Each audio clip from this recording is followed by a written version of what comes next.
TV Benin Kontole Mikudo Mekipon Podo Yeikpo Enachena do Purupo Miton Royal TV Bavi no Peno Miton de ton sekpo mi Rugambilo bo mi do akpada mi do akolu zangbe vendredi le ni do ma opo mi do jijo ojo gbo je lodo na mi bo le titon gba won temi ton le mi na no jija yin de nu wa de wen do me khoton ji de mi ka oyun egbon nu wa wen do me khoton ano edosi no eno jijo adi sin lo me fiton se pe bokoro mi ton tegbe ton eno jijo ami on lo me bo mi no no po bo ho teme de mi me yin me bo yin wona nu wa yo le mi no pon mi mo do ho le yo jo maka kende une le yo maka kende ule mi no pon mi mo no ze do po no kende u amote ton ho de combinano de nu wa e yo ji e yin ho pan yan kun do po bo kan sunu bo kan yonu e kan yo po bo kan be ho e yin ho bo kan gbe to de no do e maîtresse mi no yo maîtresse deuxième bureau le bo gbe to no su po do yi le bo gbe to no de nombreux mal Kolo e kanye kwacho mina yeji ano edosiro na mi fongwang sedo mfonganji kwegbelo kwegbele jijo ni amo sekpeje akambie do be ne fondo nkambie Royal TV Benin Kontole osudo be ne do poropo eton le ika fondo jijo oje ina no fondo de ma otogbe no ti nkan ye bi so fon jijo oro nu gbodo de iro mi de alokanji ye me bi edo ami do je de mi de gbon e mayenla me na Victor sekpe ne ade bon sedo alomakun font jijo dossier non ne rozo afondo le no kanji ma ono vi yonu dagbe yonu la beauté africaine afon kandia mo jawe Royal TV Benin kontonzi mele mi me de yin wana mi bonopon we menu anya tori no anya bariba anya agbe Benin no do Benin no anya yin ko se gbere do mi de awo ni amatezi Benin Amazon Benin no bo kare togodo bo da saison Benin vla bo gbe lo jurowe bo ado kaka bo segbe lo Victor sekpe wi no yilo di odo ngbon fi bo don do pro mi no bi se bo do be mi ozo wa ekon nga do na mi do ngono do fi tegbe do nde mo no je gbeunji gbeun no je nji me gbeun le medie mi ozo wa nya pe de kon me la ko Victor sekpe ena che na Royal TV Benin Kontole wa mi na de do nu ko mi na do gbe na no vi mi ton Roland Boyan ko bo do ena che ne bo na do gbe na me la ko mi ton directeur de pache na Royal TV Benin me la ko Dabou mi kan ko bi o de gan le gon pa kan ko bi o de PDG me pache na Royal TV lo bo do le ko teyon akoteyon si vi jiji Gérard vide na jibo ejide yonu zangbe boy do gbigbo yonu ton bono wa nde yonu no bono wa nu FIFA gbeno na no popo me la ko ne ko huile no ya no Dabou amaro modeste ne awona cho de do Dabou asi vi Dabou asi vi yo beton metele no yoro modeste ko le wa ko mi de me da ko ti modeste ne ile ye bleu ye bo ni re wa je français gbe wa clo gan yo bo français gbe wa supo no modesty beton de no wa nu bo bi no ko do sele e modesty et do adjectif de vous mi ayro fla wa ni are ne ba tram le modestiquement le ne Sylvain de me de ipula kanunu de pevi me boy lo je akane mu anu boy akan si jamino nu e wa de susu ke gaje badi me bo mo yo bo si akan bro mi anu 20 boy lo si anu le ne mo anu 20 fi de wa je nkan be Sylvain de ne en Sylvain lẹ́yìn ko de boy sin yo do émission me le gbangba amo we do ma si no se do ne wa de mi gbongbon mi are nukun de vando ni mo o si ve bi oyin do gami ton le ma di ke bo ana blobo tache na gbanu adi sime ade moji don pon we bo de gbavinu pinu le godo seta lo nínú de no da yi mi do ko de nínú niveau kabi nínú niveau e so da bi nu de bonu si bo e wa de fenu bo do si 20 no e de ko me gble ko wa do mi o se bodo o Royal TV Benin Kontole mi do gbe na mi e na che na mi da gbe na tin na mi yi mi ton na yo gigo na yo mi me yi me bo de togodo hugudo fi teme bo yin won na nu wi wa pon do me ko ton bo no pon le mi bi da gbe na mi bo do ka mi ton le go mi ton le de ma la raison de où yi mi ton gigo mi ton bi na yin dagbe vina no dagbe na mi asi na no dagbe na mi asu na no dagbe na mi azonte mi ton le na no dagbe won do mi ton le bi patapata dagbe na tin kwa jiji e ma na ba mi pon azon de ma si amama na yi mi ton but tara gbe na kunla do popo mi ton le do wede mi de 2020 si ko yo me na bi yo me bi we ko alo bodo 20 sur 20 ou mi na mo gbe to ton indi do ma o ton wi wa 2020 ni ko na we 2020 mi do bodo 20 sur 20 mo mi do gbe to ton indi do ma o ton wi wa bo mi ma de 20 sur 20 lo mo bo corona vi si po ye lo su le wa bodo je mi na no 2020 si ko lo me film de boy wa jono yin bo ba mi ye na yi bo mi na po jijo jono wa me ko jono yin e na ikwe ye na ikwe to si no ye na yi yo ye da yi yo yi koko ye na yi mi me de ku gudo bo ye do nyeji confinement ka yo to isolement yo vo gbe le de po bo mi de ko me bo titon gu le quarantaine et là il y a vingtaine soixantaine cinquantaine quatre-vingtaine et ne le bi pata bi na yi bo mi na no jijo o de mi de akwegbe mi ton mo igbeji e de so ndevu amo mi don mo apon mi nde pepe me na plan mi le de don jijo mi na no bo mi wa jija yin de Royal TV ji de wendo me ko sinu wa connecter sin azanji ko ta de kon mi na no de te sin azanji e ko lo yin ko bo klo ada bo yin ko panyan bo de ko lo kara ton ma so inu di o ton me ton ko yon si to si le o re ko mo nkan ton wa bo fi ko lo do ami de yo ni ame no kuris le me bo fi kholo do ami de nsome bon no dosino ama do ko mon ko ba inu cheme aton dosino khota de ko khota de mi do ni mele ni se khota de ko ano mi de die vodo awon ho fi dia se do die do awon ho wa die ko wa mo ko do se fi do se pe die do yon si kwa wa je vais faire tout comme si je n'ai rien vu rien vu rien entendre c'est rodé ouais amonya ole minya dosino ole minya die do awon ho mao c'est que Dieu vous a attrapé amo die do awon konpon me gbe no wa no ne mo mi de ne dosino me ko gojo e ke ko die do mi do awon ho aji ni ma do awon ho fi de yin do ko tin mo yan awon ho mi na do ko de kon mi na no te sunu glegbe nu e yin wa pe bo yon le no khodoe me de no chouchou me de no baby bo wuro pune je nkan le bi eda asizon ren die me papa vieji ko ba do papa bo ye nkan teme le yi lo do kaka eda asizon ren die me o zo da son ren die me yon le bi wa de po lo bo kwa gbe no do nu ronya akodo kwin ye ze wo tinzon wo me le bo de mi o mo mo do mo na me no zo e wa yi kan le bibi o Victor se pe be do jalousie no yo do ara won Victor se pe ko ta de comme ya no tin Royal TV Benin konton le na chela mi bo gbegbo mi me de no pon gbavi no pon Royal TV le me de no pon reporter mi no ji mi me de ka do kan yi kaka bo ho television yo de wa din le bo no pon nde YouTube ji le de ji e ma wo na blo bo mi ozu le mi de kan ho mi ka ho kan lo ke mi na nde bo na je hun gbe bo na je gan gbo we me gbe chere di do bo fun me de wendo me e na je au télévision conventionnelle oui no yoro ai e na jeji bo mi na je mi kun jiga e na chena do pro pom no le be egbezi azanji mi na do khodo awanji awan de wendo me nugbo o asi supo e no da nyonu we no supo de kwegbe we bo e no kendo awanji ni do nyonu supo we ada be awanji we no konto mi no le yedo e na do khodo de egbe nendo agaze hota mongo no wa mina yinu kondeme emana golobi sisene mina kendo wa bena golo ema do khasi ya wede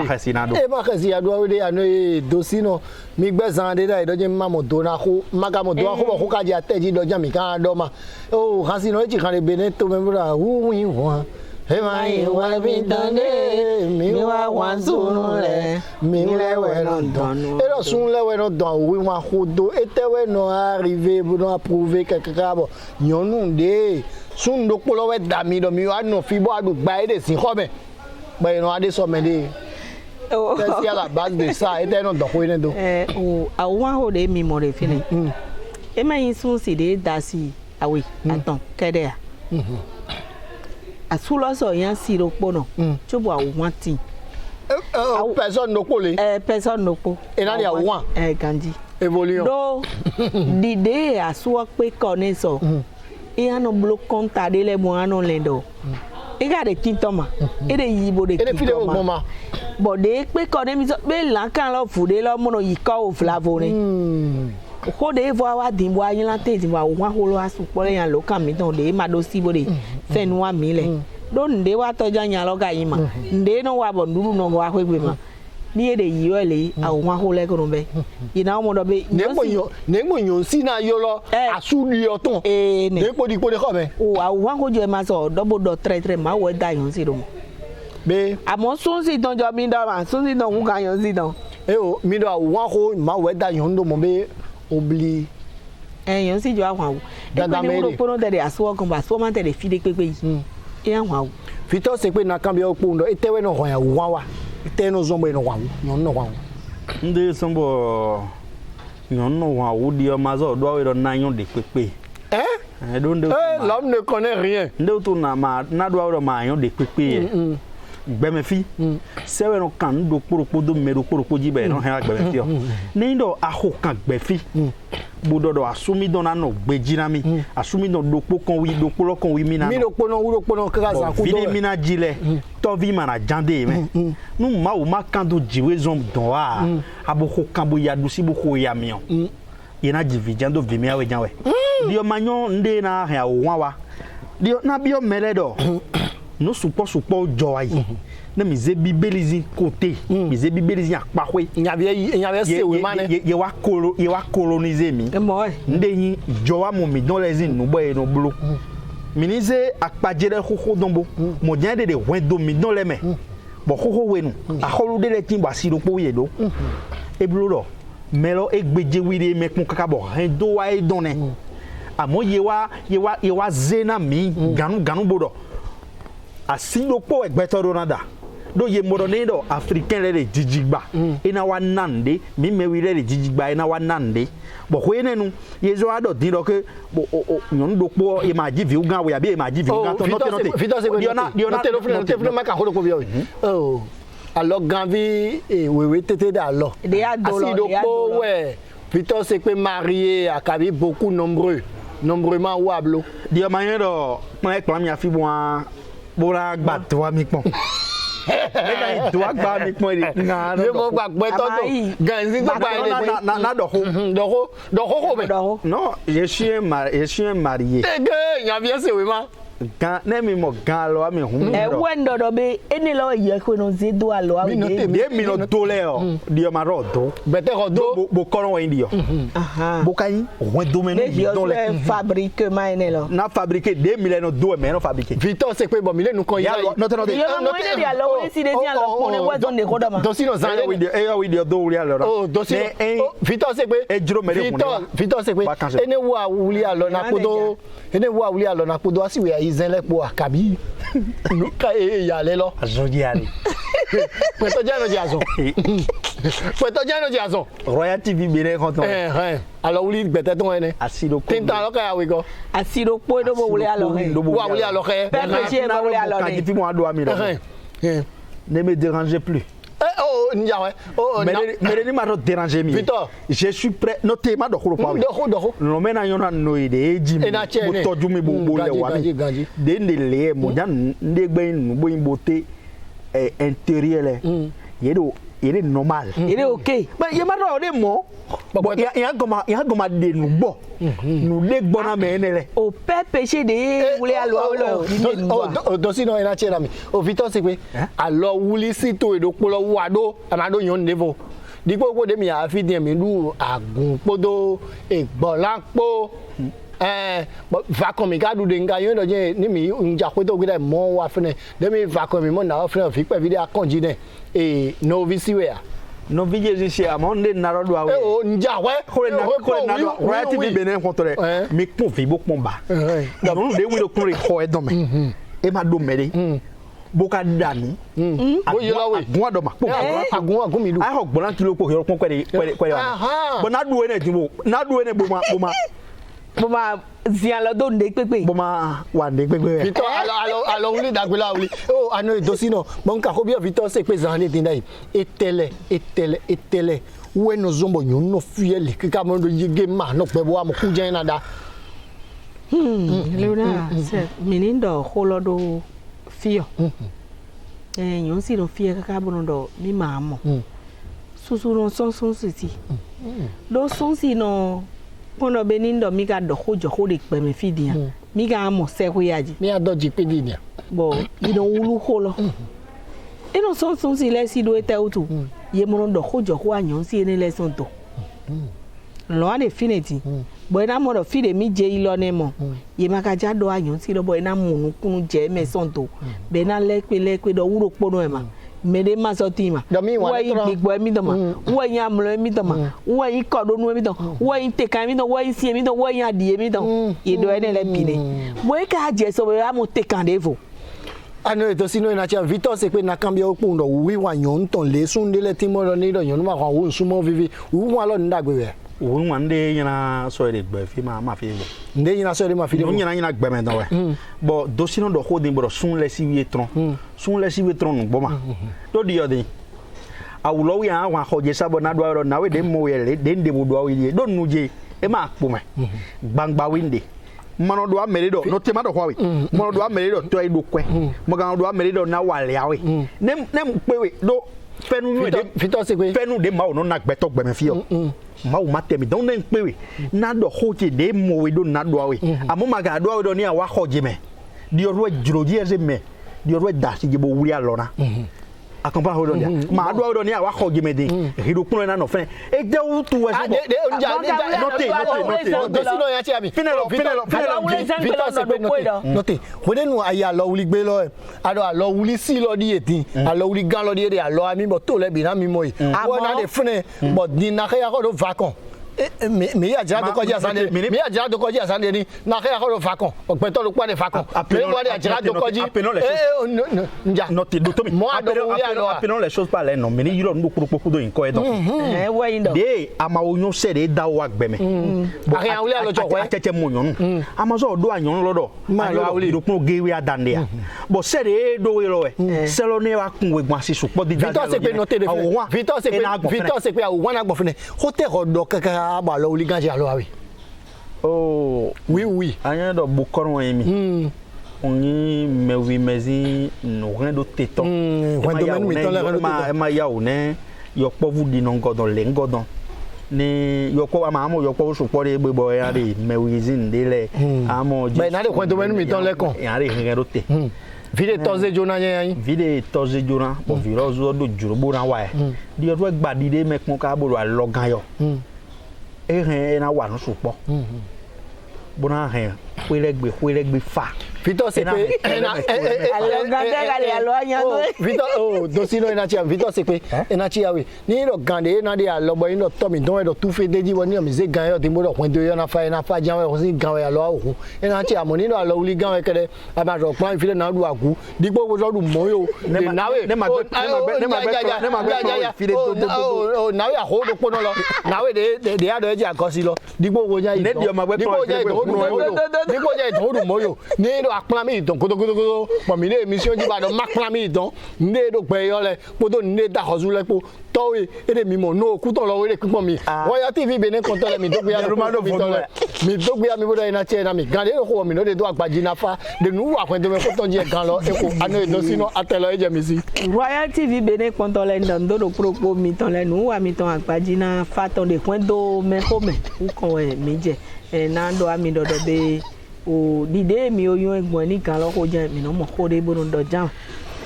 nyonu eyan wa pe le na do ko me hun na sultan bobi bitan kan do uya la menu asutan talala oyanu dagbe lo fenu eyin bo ma unona nyonu dagbe fenu eyin bo ma unona nugbo amo mi ma so jo fenu dagbe de ma unami bo mi na yibo wasona bo na yibo henwen do mi to melefa mi na jodo bo na tedo wan pe yin àgbàzàtàn be wan pe yin àgbàzàtàn lo wuji we yin de mi le ko adodo ti tengbe egbe lo nde mi no mo te we yin do be yan si mi tan le dide ye na tedo nu jonu ko gbe dagbe zonli for de yan si so ozi wa lo de yan si so wu bona han kwendo me ton do te ye no jodo bono ai tedo wan pe yin àgbàzàtàn lo ni yo no yo beauté physique lo ye no tede ete ye na ho nu asanu de na blog bombo na yonpon de na blog mo ni eton ku edo na chi ye na zegbon debo tagbon debo tadode nde na so boni emole yan do aho nu eno so ama eni lejo de pepe ma de ndeme ne ano do hogbon na asuwe ne ano si asuwe gbon ne ano lita yi negbon zizan to elo le ne domedo de asuwe kwe de hagbe me de le do ele me ene lo inu pataki de nyon si do na hodo bona yizan bona monte mojo kwa pe yon akpaza metando do ni ndo awade nde blo sun si de yon nu ibo monu kunu je nu mele yenando ado mma de ene din nu si so do e ma yinde wan pe do ede ayon fe do ede ajodo ene le de ma yinde walo de asiwe lo de mi do ho ano yie mi do de ano siye mi do de nu emi ton de mono di de abo ano ze yo lo do nu jondo do ene lo ba mi de mi ma de fe to edi ma de nde pole de din ayon wan pe bo ayon pon kan ji bo to no mo bono ke sunzi ka do ho agbede adone lo gbede agbon ni lo ma gbede no gbon agbe to gbe lo nu wa bo atero wan pe yon agbaza ton we te ba de ni di ona bi o nyon si di no le pon do be ni do mi ma le hoglia mi na do ami de le lo wan pe yon agbaza me ton jo ma yin de godonu bi pátápátá wo yin ne lo wan pe yon bi po me ton de si asu do kwendo me mi bi o de si asu de lita ina subo ya su do mo di toiton di de ansi to do ado ansi ma u to e wo yin asu we be wan pe yon de si son lien ne le o wan pe yon de wa nde yon si wa bo eje kan le wan pe yon de pon kwendo ko asupo wan pe yon mu ko we di obi ona yon si le ma bi o wan pe yon de na chi zan de din bo e ma so na mo to eton ma ba wan pe yon mo wan pe de an yon bo yan yi meton bo zinzan to le asuwe je fi de na de kundo asuwe mele je fi de an do relu na we ne we pe to vodo fine be Royal TV Benin kontole di ona do ami kondo do Benin do yo yin wa Royal TV Benin mo pon janwe bo nu wa kwendo me hoton we apenzon ka ibo je akora wan pe yon ayi meton lo ni de asiwe ayon wan pe nu wi wa to ele binu yon nu kun asuwe ton me de ga de gbangba de olo we ade ti do kle de do na no ko me abo ande kle lo e ma yin nu bo ade di de kle ete ba de ne ayon wan pe so mo cho nu ayi do ano dosino ena chena mi fito se pe dosino ejete abo fide ya fo eton godogodo no jete lo me ko mi don le no do koklo eyon wan pe ba do ten do kija e kija bi dosino nu mi na do do ma pon de divile do na zambo we do me na fa ni do pon lo wi na mi de o di do to vo si se to vo adavu me se bo jingmo ji nendo e ka jingmo ko ino ji di o modo ena inde bu na vivi pede do wan pe yin yon nu kunta medele de bu no san mene bagbasa e donu me medele de bu no so nu gaji amo wa lo gbeme do de gbeto no zan bo gbeme no vivi ye maka do wa lo ne ne ga de mo wa ya su ko bo ado asu ni wan mi asu ma ja wan ya we gbe ne do gbede ano do ho na asu we na ama yin mede bo ano ke gbe ro amono lile de do wala ne mu de we bo no do ho na asu re khome asuwe maga ja wan na we gbe ne mi zo tron fene nuro ni asobo eyon ba blu agbasado yi nde ka so bo sun lo han wa khome ma nde to sun han wa khome ni aga de bowuri na gbon mana ho ado ade do sino ma e ma yi siso fene lo do me do ni do ade ride blodo khome ade ride blodo bo ride blodo bo nde do nu lo yi maka wuli bona wa je mana si aliji anyo do mana si aliji ne ablu agbasado ba ma zo i blodo donre ama i blodo dondo we ya fine wi sun de zikure fine wi sun zik bezode do anyo do nde nu vino vi gbe fine no le fine we bi se no homoreti il faut que nde do na we do beauté physique yeni zero la buka wuri bona mede zo gbigbo ma nya wuri bona de we zo gbigbo ma hu fi de sun lo no agboje do bo fine we zo bo dawe ani he bo wuri bona ye khole nde le zo fi de we ya ye jira nde le do we ya o ye pon de le ye do to Royal TV bokun de na rien soubon o gbede me khole no do ye me khole gombo yi gbede le bono aje de do asu me no ji wa lo de a ren na egbe wa lo so no do na gbonfo enele we yin nu boyin beauté intérieur de yon do na do beauté o wa pe yin yo gbigbo medan de yon do na do di omodo so de ene lo ko do ene lo mazo ti di ene lo mazo ti me de yin wan na bodo blo le ye no je di do ji do be e da so o mo e da so o se do alo makun ne ndo anyin mede azo no goma son da 2 heures no de pepe de ta amone zan we vie wa fine bo mode adegbon jawe donné à des dewe djirado beto ti ni bodo 50 ans bodo 60 ans chobo ndé no yoro beauté intérieure et ma trop grand donc mon bébé mais là Victor c'est a des fine Victor c'est que ena Victor c'est que mais ne di ona kodo donc Victor c'est que na chia ya dingbe kutonu we no se kukode mais boy a dingbe kutola nu we no se kukode ni do 50 ans si o mele kabi 60 ans si mele wala 18 ans via mo iro 18 ans azonja webo mi de comme gbenu na ze mi do aga e mo bo jo edowo royal ye jo me ne jo re ma alo wuli si we de ko me ya ri se pe gonye ya se de alo wuli si le ko me wa na me ro kogo no ma do eni na cha me de ko do amede ya alo wuli si ko me alo wuli ganso de alo awe royal tv me de wuli alo e me ko le gon ya gbo ya ran hun ai yo pe le hun e ai di me ne wa ku de we Royal TV bene kontole de agbaji na pate to me ko de ano edosino erenjete na mi po won we yin do be kokolo yon eyun hwan pe mo de kokolo yon kokolo sino bo de cheun wa do te de makayon riyon si di hosupon nu siza apu awe dawe sa siza de fune bo ayi ko bo de siza bo yon ko gaga o fende de fena o fune di de se bulu awe e ma yon ku afezi legon ayiba do fen yawe wunda madi do dodo nu kunji funi yawe ete o to wa de kan ene le bi ho ayan pon na Victor se pe kabi Roland de monji e eze ko je nu kumen me e mo ko il glissant anayan pon na gbeto we zo ma de kan ene le ho amidi e lo amidi de akade o bo de kan ene le bi peta ho we ko do po ge wasuwe do dimba do chiaton wona ko do po ge we ren akwegbe wo de ko beje godo no ti ko ne mo ro jo do bo ro tombo de do e kele do je ayan wa pe de nukun ta ba ma yan le ko me ni no ko gbe de tonu to me le ma don gbeto gbigbo de me ko su de zinzan to ele wa lo to ele afo do ten to ele yan de do ko keka bo idonu kan gbodo ne ka pa donu zi o dagbon mo edo enele bi bo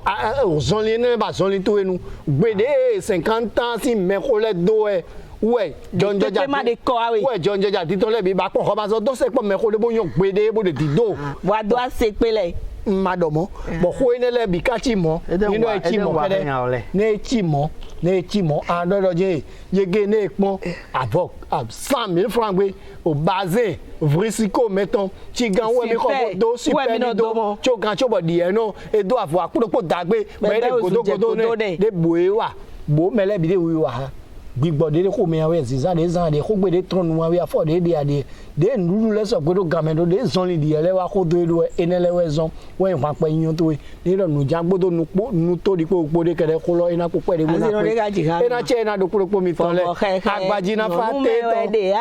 ayan lo utu agayan lo ko me yo do agbe npa ayan do utu agayan lo ina che no venu mi nso ada ziza kede ne megbode nu wa yoji amo de janga de bo nenu agbe npa se kan wo eze bo afo na bro ni azun toyo no ve ami azun no ve ami ya akamele utu amele ko me seni do me la ko ni tena gbe me agbaji na fa te don file mi na do te do re Royal TV bene kontole mi dogbe na mi ena che na do poro mi ton le mi kudo me pipon podo ye ipo de mi tron agbaji na fa khota de community si azanji yonu de no do ja buno te pacha na suo de do ko na do jin awu mi de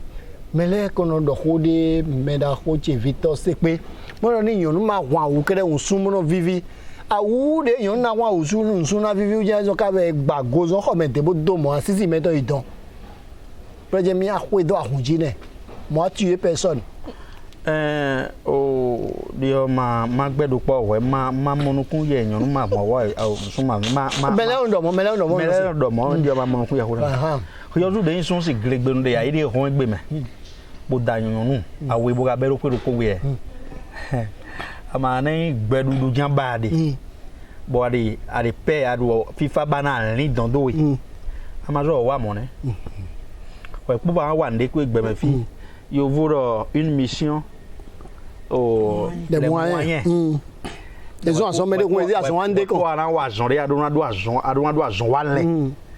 ni no assist pour di dawe juro we yo ru yen do akwe ma ouais non ndori tore me kmodo nuru nyo ganji amo hunda no support nem do ba FIFA re hwe do gbe hu je nyon do poroporo ten do me mo jan ka de bo dio no de Jimmy bo to de Jimmy po e asi nemure go ho me wie ka Jimmy de ma chubo maga ko do po jijan me gonza ye no wan wa mo gregbe no maga do agbo de so do ho bo gbe ton do gbe no awe goji be na clan bo se de zo attendez me we nen lo amodi ma mo kon Victor c'est que ena chena we o dosino nyonu die e mayon awe go mayon aton go mayon bo de mayon jando ri papa de karabo tia o tia jakpata vi o khlibo vi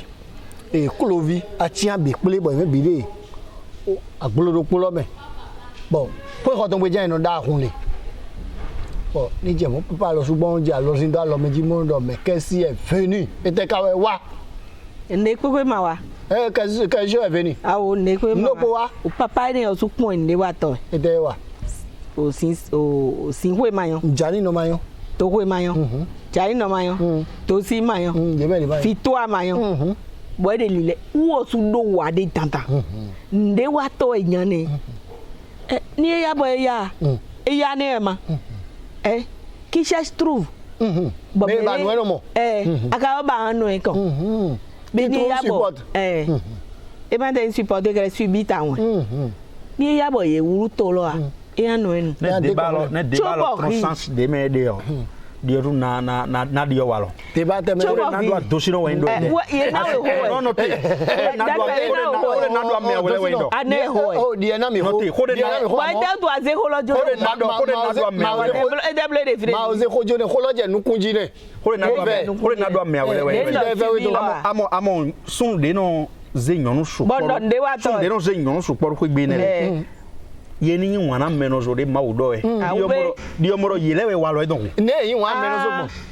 beto de epo gbejile don sun ti mo nko yedo asino de jiran to me fibo do we po nyonu le bina mo asubo da meru poro nado nyonu tiaton da mi point ne le jibo but di rio ga nyonu bo iklaje do po ai klaja suwenu sun de do ache bon nde ma o dide awule alo to fe o kan asuro pasi do po no to ye yo yin ti amo ma ro gbe mi ma block da bon rio di ai vinu de ma o na melo e iro sen na che ne gbeto 1000 we wa bo e kondo 1000 lo ni ko me e aton gbeto 1000 e ji fikere oui bon de rio akawayi ai klaje ne le mere ko to ko mele no te mere ko to ko mele o ne ai bon ede me ka eton ado no te no mi na do gbeto de do ke do ye pna siwa ko we o we po ada nyon a de nyon de godo ka ba na yin wa ba ko de gbe tronya to ne to ma de ko do gbeto le bla no leji dosino nja ma de ko do dosino mi ke ni fo ko dosino tete ni fo ko ma de ko do dosino tete ni fo ko Victor se ko bo le bla nu ku amede le bla nu ku amede wa lo gande a lo ne chubo e wa da di e do jire gbe bo tade bo kaka bo e wa ya ize les blancs l'homme fune kabi novice les blancs no kuku ene me de da me de wuli alo les blancs no ma se betole timbo wuli alo ma les blancs da ko mi do ko do ko betole timbo wuli alo chobo de alo wuli yo me bo to problème bon mi alo wuli mi to mo a ouvert bedon bon mi a ouvert complètement de voler de njekhle ire a ouvert bedon me cho bo moro a ouvert de me mide yo nous de le wuli alo chobo no do asu e do file je ko yo de dien papa ma gbo da mere vole mi apon rio ene jo gbo we ra uma Victor me ko ene la Victor se pe e lo se de damelo e ma da siro po be ga oze nu drodo jan wuli alo to si to wuli alo po ke po tu ya se do di oja mo wanya vivu no de e anya ba wuli alo po do se do de wa do vivu no de wuli alo e mo be ni so we kemi Victor se pe Victor se pe ena chiawe ani so we kemi ayi hozo an se bo izi ase pe bo mai hozo mi si dosino na le ko amigo wan lo me de do je le bla nu kuna pe to we yin do yon si lo le su po tran han de do de si gan yo e ji han e do cho yon nu re gbe fi bi na ma su da ba no ko su ko me o su ndo kuna da si ayi ze chobo yon nu na le podo sadi ridi okun kana je me de ji yo bo me de kun kana je ji to we o na pomo ubo da siropo a siropo dida Tene ka we. e fini phrase lo De pa ko we ma. Singa yo do mo gan ne me De kwa do we da gai nyon na gai. Emaindo nyon sila. Jawe ma wa gbe me ai. E Victor se pe na tia. Emaindo nyon sila bo. Ina ku nyon de wo melesi. Emaindo ina ku mbla we to mo dae. Wa ho lo. Ẹni ọ̀dà ayé bọ̀ èso pa ìmá àwọn òkà sùn gòdó mẹ́nu. Ẹ̀sọ̀ yẹn sì rògbò. Mi ò dọ̀dọ̀ kótó mi ò dọ̀dọ̀ kótó náà. Mi ò dọ̀dọ̀ kótó náà. Ẹ máa ma jà ẹ́ jì. Àwọn wá hó lọ. Ẹni àti mi ò dọ̀dọ̀ kótó náà yìí. Yìí wá sùn pọ̀ dín bọ̀ ẹnu sùn gòdó mẹ́nu sójì. Àwọn hó lọ pàtàkì di ọ̀nà dọ̀dọ̀ bẹ sún sí dédé àti ibẹ̀ pélé lẹ̀. Yìí ẹ máa yan ohun mẹ́ẹ̀dẹ́jì ẹ̀ náà hẹ̀ àti ẹ̀ nílẹ̀ gbọ́. Mẹ́tẹ́lẹ́jì ká ẹ̀ bọ̀. Àwọn hó lọ de pọ̀sù. Dọ́sí náà mẹ́tẹ́lẹ́jì náà ẹ̀ bọ̀. Mi ní dọ̀dọ̀ bẹ de àmọ̀ àwọn mọ̀mẹ́dẹ́. Edo de àdọ̀ dẹ̀. De ya waja imo medie aka wete me fude ya medie bona do ne do be chigbon to se mi jaba kan ko po bi sunu de wunya depe bo de depe me to prana de bo ja si nu kon ton dagbele e na ja depe blo si nu kon gbe bodo je nawe o de yin wa we do fi mi de pogbon fi din kankan ni dawe kaka mi de ina da de vo sunu kan ya do mo edo si zambo do sunu kan ina do mo ado si no wi eke na do mi se bo ko gbede me do bo na o de ayiji anyon de be na do be o asu mi don a e o do ko de ko ni do ye so wa de ayima bo nu vo ajuro emi e be nu ajuro be de vo wa go be ye don do mo do wen me ma do mo do wen le bo a chere akara lejo bi ye wa na we le do mi akuye e ma ina yo ju dawe ye ye do mi akuye ke to nyela ka ye ma do mo dai Calvary sota we ayi ndo ro Calvary sota ina kun Royal TV ya ze akluzu ma Royal TV be ne potole mi do gbe na mi ku do me pipo ko do ye ipo nu wa yo kwon to me ko ina iro do baza chia ton de akolu zangbele we mi no wa jinja yin gade no ko bo mi no yi afagbaji e gan lo di ekiko mi kan ku bi yo de bokono ku ton bokono gbeton lesin asame duwa teji duwa maji mi kan ku bi yo de funile bi pata chetula chekle bo bokono mi to atelo eji asiwe Royal TV Bénin entend les nachena do poro mi dans les BCC émission spéciale wa nendo se pe mate do de me aboyan do dosino po do se do po o galé dedans pour les pipon e bo de yin nu pa na sai vala vonele ye nya na noter les galé nu kombona su wena e na chena do poro mi dans de pipon mi le be egbe mi na do ko do dude no yo do fucheji e do sin to sin mono bayo bono do we gba eji o fuche sin mono bayo do we fuche sin to sin no bayo do fuche sin mono bayo do we fuche san foni fuche gbadari fuche san foni fuche gbadari fuche sin to sin no bayo fuche o fuche we mi na kana mi konton me no pon mi do Royal TV jere fuche mi na kana mi ne ai zumbo mo poli fuche ele fuche mo nyawe hano du mbona ya kibono kokwe na kwesino amo handu du maganyo kwesino zi onukume eji mere izuma bo ite poli fuche le minando na do e manu siga mo gbeme wa bonu we donyo ye me de no agbonu bona tun do jo home ni are mon blo no me don gle de poli o fuche ji ye me de poli fuche no le minando na do ye ma fu gbadori ho e don me ye ma kaze ye ma bla fu kolio bo 2 millions na ne ja millions do nugbe me de bu hen na 2 millions na e abi ye hen na ba moyen de bu kun bona 2 millions na e na inu bona wa dagbe na de gbe don me poli fuche no le ye ma do agloza poli fuche no le ye ma do agloza ogusi dudu ye na du amo ye na pa ido pere de poli fuche ji me de yin poli fuche no le mi na do na e do ogbado mo de ali to bo ho bodu ye ma nyo de me gbado logbon ye na tenpon bona yin suwe don o veve dudu e an do mi na du o veve dudu poli fuche no e na wa dede bona yin suna o dan malende do holu poli fuche ji vodun sakpata ka wen vodun de bo de nukon de fuche me vodun dodoa e do holu o fuche ji fuche no le 61 66 93 43 61 66 93 43 do durie bo do agbo pere bonendo mi na tumbi me fi egbe zanjan na ku bon na zo ken ne mi ga yoro mi de numéro energy abi 96 54 39 45 mi yoro mi deji mi na tun poli fuche me na mi fuche me le mi na dona edo o nyon veve ho no do viabi be vodun sakpatasi fuche no le ya tenpon bo yin suna vodun sakpatasi dida ya na tenpon bona yin suna fuche no e ma da vodun sakpatasi do khome ne aga oda o pe bo no wa chigbomo bo hengo bo ka tenpon bo no wuli bo na vodun sakpata de hwewu bo ka tenpon wa zon we yin ya de fucheji fuche no ena tenkpon bona no nyazon de kwewu fuche no na yin mede bo vie don le ena no tenkpon bo e ma no yisi kon ye ma no wa mionu abi de no do fuche no ya no jo vi opole do bo na no itonu ye ro pon na no itonu abi yo ro pon na no idoto kon fuche no ni tenkpon bo uri bona yo pole de ali na je memo fuche no jogono ya odun ne otono ya odun ne miyo ka ro ya odun ne mo jan wa e kun ma ro ya odun na o fuche no be du nde yin 4 coin kadino le e do hode fuche ji ena chera do pro mi na le bi se e vendredi deja fito se pe ena chera we ano e dosi no fuche no le si o ho weje ateji de te si as sanji o ndondo bokano mito boga dondo hiyo tu leona soba kanji bodondo mekmonto Royal TV ton le yo tu yeyon hode yo mon kunje hone le bi dio ma ndo ho ma le hogli nando a o fuche no le yo de isumbo ite o fuche poli fuche anyo do be suenele dantame de bo minai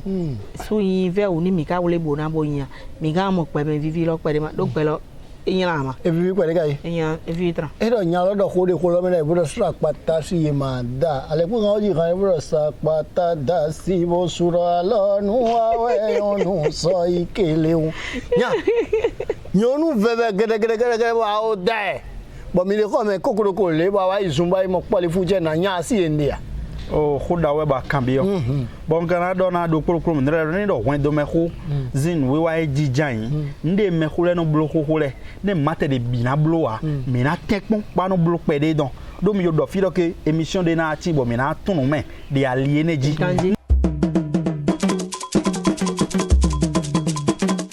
Royal TV bene potole mi dogbe mi ena chena do kuro mi ton le ena chena bo kono mi ton mi le kozon afagbaji de nuwa mi ton eyo me be do kuro mi ton de wona nuwa wende me ko ton mo pon le afagbaji te ton file mi na no te do une mi dogbe mi ena chena do kuro mi ton le me na ko Victor se pe mi wa vivo nuwa e ton ko te adoba do Royal TV bene potole achemo yo achemo zon wa achebo acheno gbe achemo karon yi no zon achezinde achezon achewe acheno wa achetimo no te bo acheno ku na chemo no da chicheji be no gomache achere lokosi lokoro gbona achere tosi tono achere wese wero achere sunsi sono za ache agbeto awo yose no za ache to regba si to regba no gbona achere kan to gbejan mi noji ni che achere kan ro ko mi ton leje ano e dosi no ko tami do ba do meje Royal TV bene pontole pombodo ai do be yeni te pombo no so gbedo miu webi wende ji mo gbele bi akolo zangbe vendredi le we mi no ajian nu wa le nkan ton mi me no pon mi le mi me bodo asi susu le ayika we renbo no ko lo me mi me ka yin yonu bo de